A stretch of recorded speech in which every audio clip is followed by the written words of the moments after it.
Are we ready to go live? We are always ready to go live. Here we are live across all platforms on social media. Well, the ones that we're on anyway.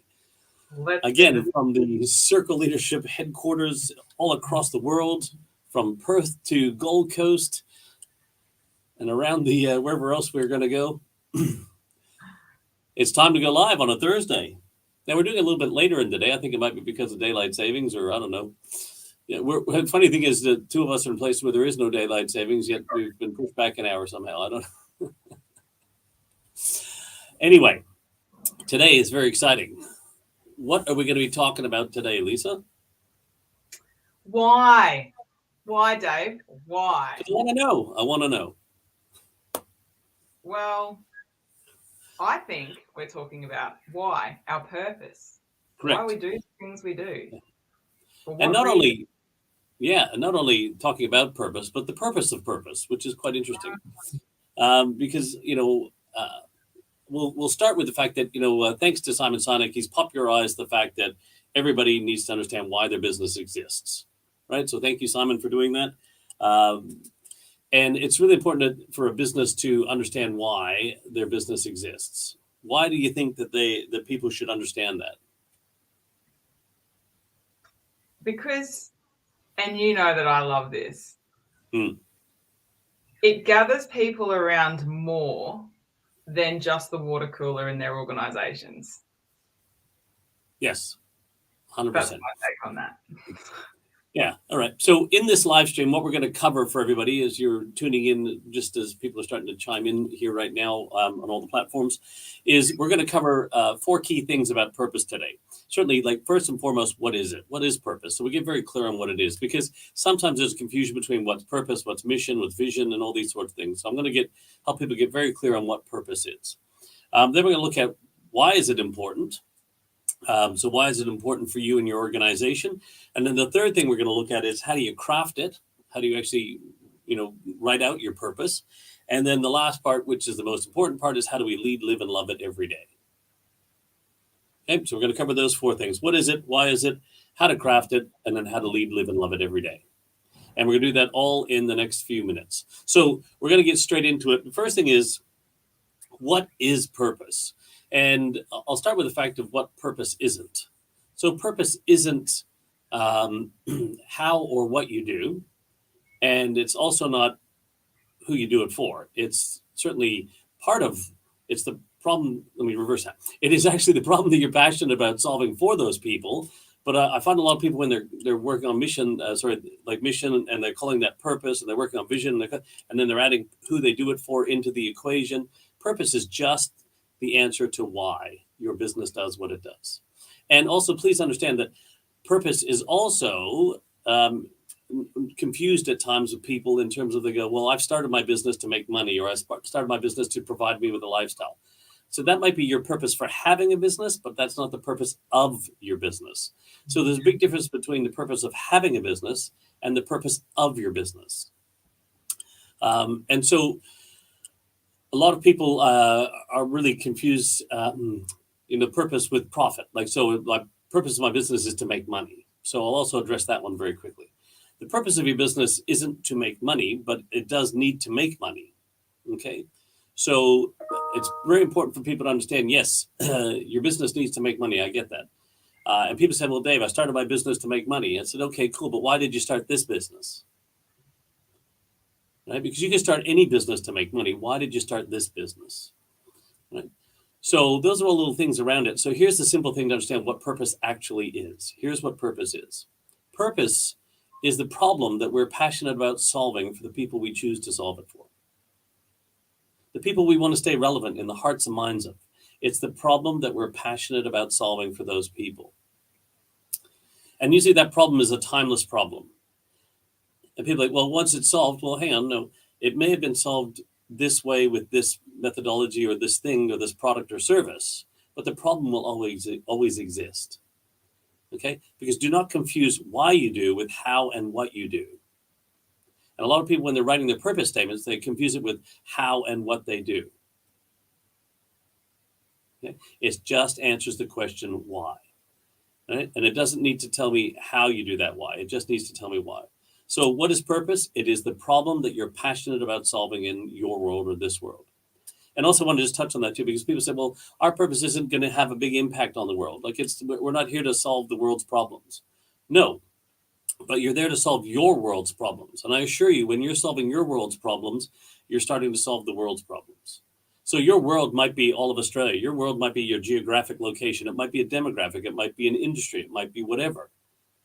When you start passionately solving the problems in those industries, it will have a domino effect and it will impact the world. So when you start making small changes in your world, it makes big changes in the world. Okay. So please understand, when you talk about purpose, it's the problem that you're passionate about solving. And then actually I'll go into, when we get in here, let me add this to the, okay. So when we think about purpose itself, right, it's the problem we're passionate about solving. So when you look at our passion,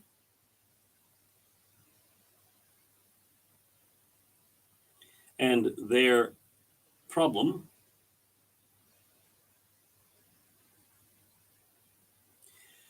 purpose lies at the crossroads of where those two things collide. So this is where your purpose is, at the crossroads of your passion or whatever you're passionate about and their problem. Okay. And so it's really important to understand that it requires both these things. Now, I've talked about passion numerous times in the past, but just for a refresher for anybody who may be listening or watching to this, why passion? Why passion, Lisa? Why do we talk about the word passion? What does passion mean?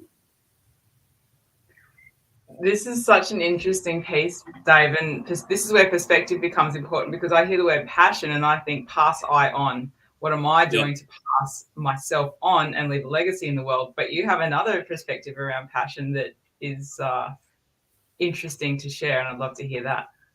Yeah, absolutely. Well, when we ask this question of people, most responses that we get from people are,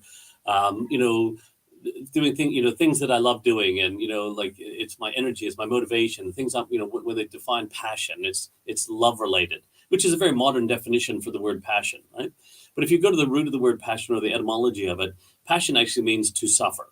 So if you look at Passion of the Christ, all right, so it's to suffer. So now when we put it in context, when we're looking at in a purpose lens, it's your ability to endure. Because in business, as we all know, those of us who are in business, it can be challenging at times, quite often. And when I've seen people who give up on their business, I just say, well, you probably didn't have your purpose clearly defined, or which means you didn't have really identified what you're really passionate about. I go, oh, no, I was really passionate about my business. I say, well, your passion, if you're really passionate about solving this problem in the world, you'll have an endurance to see through the tough, challenging times. You'll find ways, because actually purpose actually creates opportunity. It doesn't limit our thinking. It actually expands our thinking. And so for me, passion is the endurance level. It's how much are you willing to endure to solve this problem in the world? Because business can be challenging. Okay, so it's not, I don't want people to suffer. I want people to understand that it's just about the fact that you need to have an endurance in this space. Even in our business, as fun and exciting as it is, and the amazing humans we get to work with and serve in our world, it still is a challenge at the best of times. But it's because we're so passionate about what we do and why we do it that we stay through and we stick through. We come up with new ideas and different ways to do things and to continue to be of service to the people we choose to stay relevant in the hearts and minds of. Okay, so the second part of this, which I want to bring in the whole love factor to this, and this is where it gets really interesting. For anybody listening or watching this, I'll use myself as an example here, but when do people get married? When does someone propose marriage to somebody? Right? They propose marriage to somebody usually when they're in love with them. Like they realize they're in love with this person, they want to spend the rest of their lives with them, and so they propose. And that process of proposal is actually what? They get engaged. So people get engaged when they fall in love. Okay? So the whole sense of purpose is it's there to create engagement, right? It wants to get people engaged, to get people to fall in love with why we do what we do. So from an organizational perspective, whilst this is purpose is there to help us find the problem we're passionately solving for the people we choose to solve it for in our world, we also want to make sure that first and foremost, that our team are engaged in our purpose. that they fall in love with why we do what we do, right? Because when we fall in love with why we do what we do, that's half of the heart, okay? We fall in love. This is our culture. As we all fall in love, and purpose is the seed of culture. So we fall in love with why we do what we do. We can speak that love to the market, and the market can't help but respond in kind. And to me, brand is just how the market or consumer thinks and feels about our business. So as our team are engaged in our purpose and they love why we do what we do, they can speak that love to the market. The market goes, holy crap, you guys are amazing. We love why you do what you do. We can just feel it. And then we respond in kind. And that's how you create a culture and brand relationship. And it all starts with getting clear on your purpose, because purpose is what engages people, right? So what is it? It's the problem that you're passionate about solving in this world. And why is it important? Because it's it's the seed of culture, and it's how you get your team engaged in the work that they're doing. It's how you help them to identify with meaningful work. And we'll go explore that a little bit in a moment. So it's really important to understand, like, this is why, and it's not just about because it looks good on a marketing brochure or on your website or a bumper sticker. Because when I see a lot of organizations, they get branding exercises done and they get their purpose done by a branding organization, it becomes this very much outwardly facing bumper sticker marketing placard kind of thing. It doesn't grab the soul and DNA of the organization. It doesn't get led, lived, and loved throughout the organization. It doesn't start on the inside and work its way out, which is where purpose should. It should start on the inside and work its way out. Okay, so we want to do it so we can engage our team, and then with that, because engaged team members create engaged customers. So the more engaged our team are in the work they're doing, the more engaged our customers become. And guess what? You build stronger, deeper relationships, and you have more clients, more customers, and all that, which should lead you to more profitability, which is where the money is. Because once again, as I talked about money earlier, purpose isn't about making money. Please understand, if you want to make lots of money in this world, it's very simple. Solve lots of problems for lots of people, right? And then you make lots of money. You want to make gobloads of money? Solve lots of big problems for lots of people. Okay, so what is it? It's the problem that we're passionate about solving. Why is it important? Because it's the first decision-making filter. It's the seed of culture. It's the thing that engages our team, gets them to fall over it. It's what gives people meaningful work. It gives people the reason to jump out of bed in the morning. All right, because nobody, as you know, Lisa, and I've explained this before, that nobody jumps out of the bed in the morning and goes, gee, I can't wait to make the boss rich today. All right. Now, that would be lovely. I know a lot of business owners would go, wouldn't that be awesome? Well, if you want people to do that, then get them to jump out of bed and go, I can't wait to do the meaningful work I do and serve the people we do at the highest level and bring my best self to work every day, because that's how the other part will happen. So that's why it's important. Now, how do you craft it?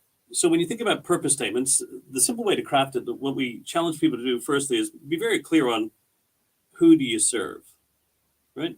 And when you look at it through the lens of who do you serve, well, first and foremost, please think about who the people you want to stay relevant in the hearts and minds of.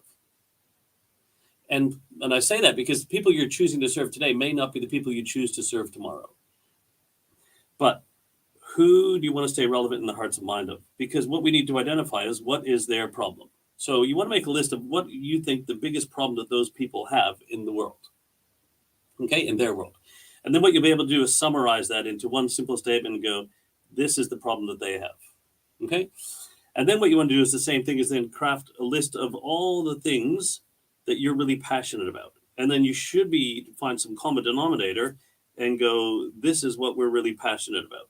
Okay? They have this problem. We're passionate about that. And then all you need to do is look at where those two things collide. And I'll give you a simple example of this, which I use quite often, which is my good friend, Dr. Steve Rallis, and his team, which is Health Score at the time, but is now Wellness Doctor. When we were working through them, the leadership team of his organization, we listed all the problems. Now, there are a bunch of chiropractors, naturopaths, nurses, all this sort of thing that came together, right? And they looked at their own passions first, and they were all really passionate. We made this big list, but in the end, it came down to the fact that they were all passionate about preventative and proactive healthcare. Okay, that was really what they were. So they loved. Their thing was preventative and proactive healthcare. That's what they were passionate about, right? Now, what they could see, the problem, when they listed all the problems that people had, people they wanted to be of service to in the world, is that when they summarized it, it came down to the fact that most people don't take action on their health until it's too late. Okay? So they said, well, we're really passionate about preventative and proactive healthcare, and most people don't take action on their health until it's too late. So where did those two things collide?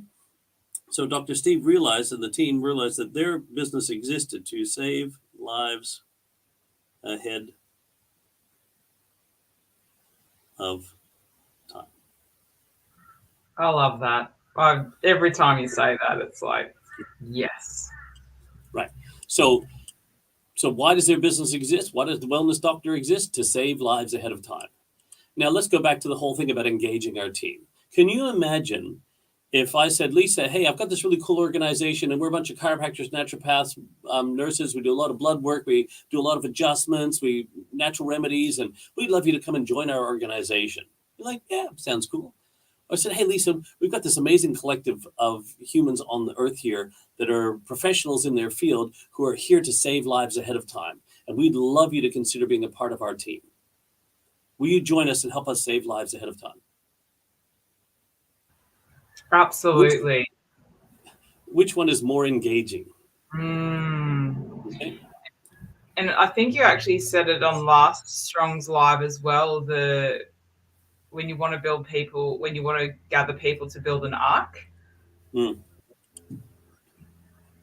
yeah. What was that? And you say it way better than me. Well, no, it wasn't even my quote, but it's you got to give them a yearning for the vast and the sea. Right? And they'll do whatever the heck it takes to build the boat or build the ark. And in that case, is like that when we've been living this every single day, that's how we create that yearning, right? Like and we're going to touch on that later in terms of vision, what the world's going to look like. But so if you look at this, so firstly, this is how we can engage people in terms of saving lives. I'd rather work for an organization like that. Also, when you go to a networking event, right? Imagine going to a networking event and people come up to you and they say, oh, what do you do? Oh, I'm a chiropractor, or and nothing wrong with these professionals, please, by the way, because I see chiropractor all the time. But if you go there and like, oh, I'm a chiropractor. Oh, so you adjust backs. Or I'm a natural. Oh, but if you go to someone and say, hey, so what do you do? And I go, oh, I save lives ahead of time. What's the first question they're going to ask me? How do you do that? Yeah. You say that. You do that, right? Because that statement is going to engage them in dialogue. They're going to want to ask, how the heck do you do that? Because it just purely answers why we do what we do. And when you answer people with why you do what you do, it should engage them, not only your team, but even when you're out in the public, and just go, wow, well, how do you do that? What do you do? So I challenge people also, whenever you're out networking or talking about business, when people ask you, what do you do? Tell them why you do, not what you do. And not the elevator pitch, just save lives ahead of time. It avoids people just putting you in their box and their perception of what that means to them. It, like you said, it engages them. It gets them to lean in and to be curious rather than it's an open-ended opportunity to have more of a conversation. So people don't necessarily remember what you say, but they remember how you make them feel because you've had more space to explore that by leaning into your purpose first and foremost. Yeah, absolutely. So there it is. This is how you craft it. You make a list of, you get very clear on who it is that you choose to serve, make a list of all their problems, summarize it into one simple thing, like categorize it. This is their problem. And then same thing with your passions. This is our passion. And then you just look at where those two things collide and you go, okay, in 10 words or less, and you should be able to articulate your purpose in 10 words or less. Okay. Why it is you do what you do. The best ones are usually in 7 words. You can see Dr. Steve's there, it's 5 words. But that's what you need to do. And please understand, and this is the challenge why a lot of people don't do this themselves. They find someone to help them craft their purpose statements. And this is why we do a lot of the work we do for people, is because it's, for me, no different to that whole, we talked about why people get married or whether they get engaged is because they're in love. So your purpose and its passion, this is where the love part of passion does exist. I believe that your purpose is in a part of your brain, because I believe, by the way, I believe it already exists. This isn't something you need to create. It's not something brand new. And this is what we're crafting it. It's just labeling the real reason why you do what you do, which is either discovering or uncovering it. You don't need to create a purpose. Hey, let's find a purpose to do this. No, let's get clear on what our purpose is, because it already exists. And where it exists, usually in the leadership or the owner's heart and mind, is actually in the heart brain. So it's not in their hearts and mind. It's actually in the heart mind. Right? And that part of your brain is the emotional part of your brain where it doesn't have words. And this is why a lot of people come up with these bumper sticker slogans, motherhood statements about the purpose of their organization, is because they're trying to, at themselves, put words to how they feel about their business or how they feel about the work they do in the world. Instead of, as Lisa always says, like having someone needle them and push and push and push to get to the emotional cortex. And this is why we talk about the soul and DNA. Your purpose is the seed of culture. It's the soul. It's the start of the soul and DNA. And so that we need to get into the heart mind and be able to put words to how you feel about your business and the work you do in the world. And find someone who can help you do that. Because otherwise, you try to do it yourself, you're just going to come up with the surface level words, the motherhood statements that make sense, but the emotional context is going to be missing. Can I further that just for a sec, Dave?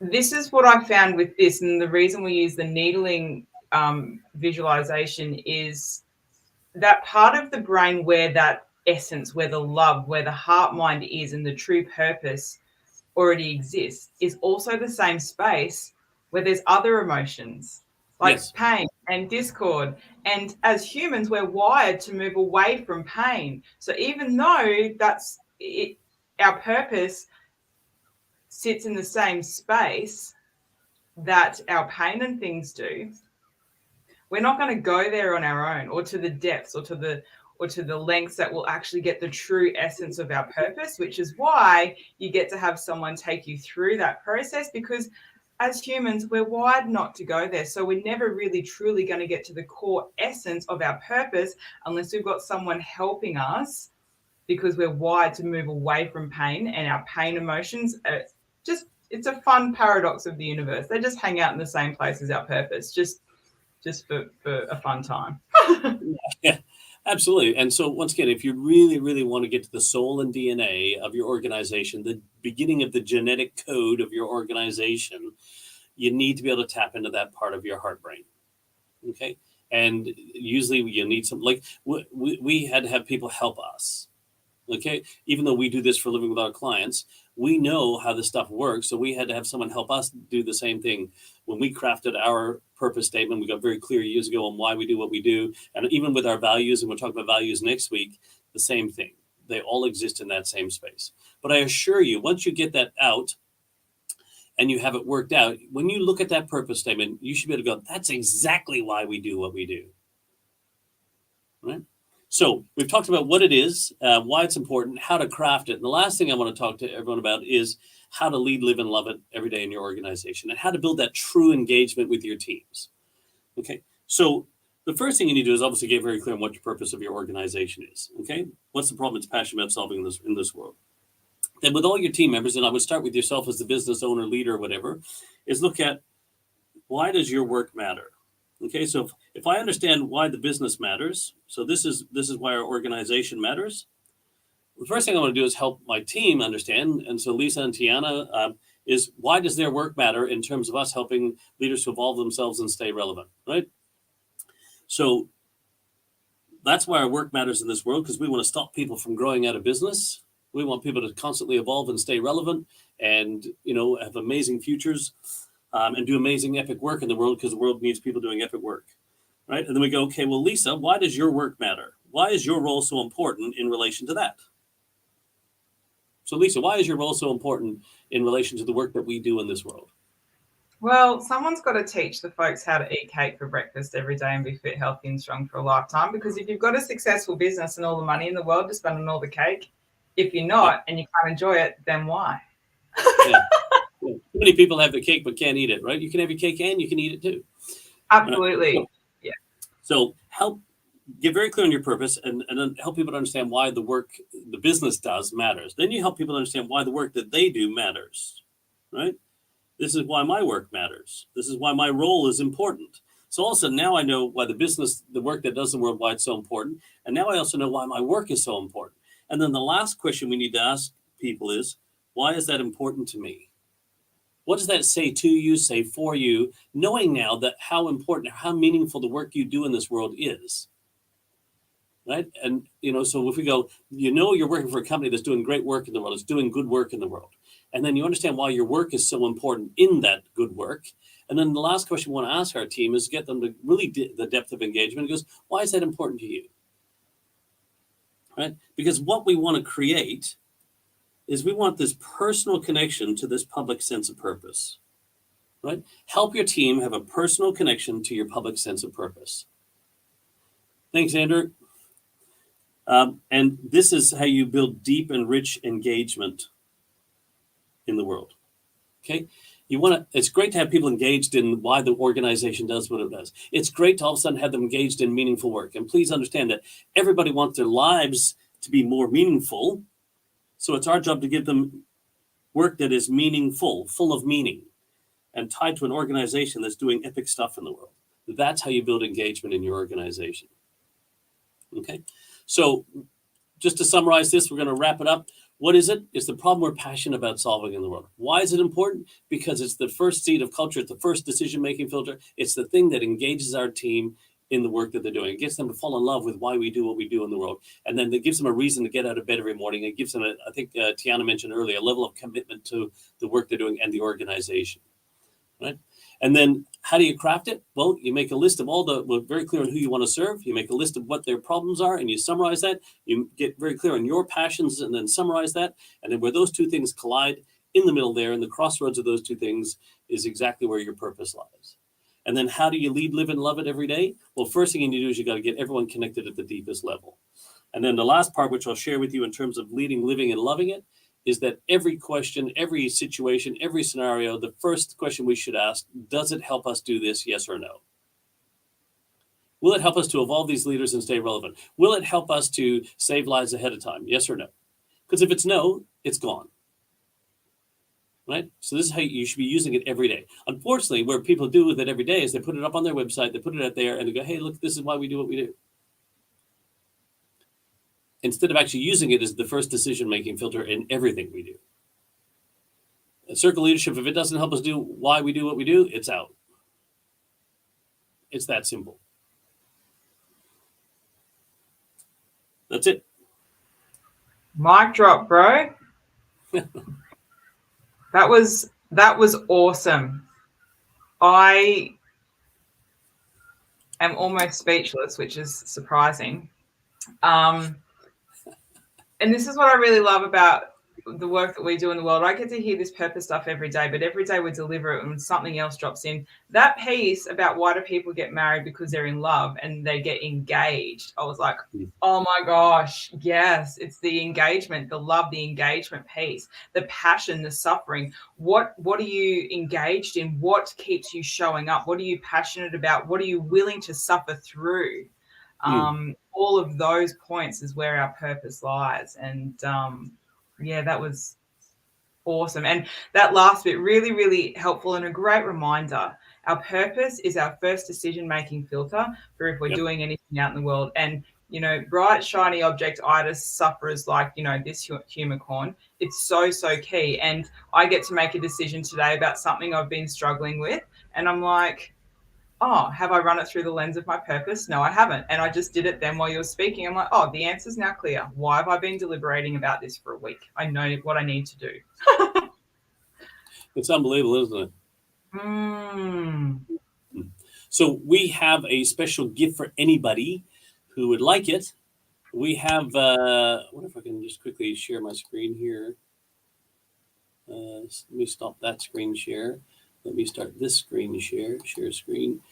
We have a workbook for anybody who wants it to go through purpose, and it goes through all the stuff that we talked about, how to do all this sort of stuff.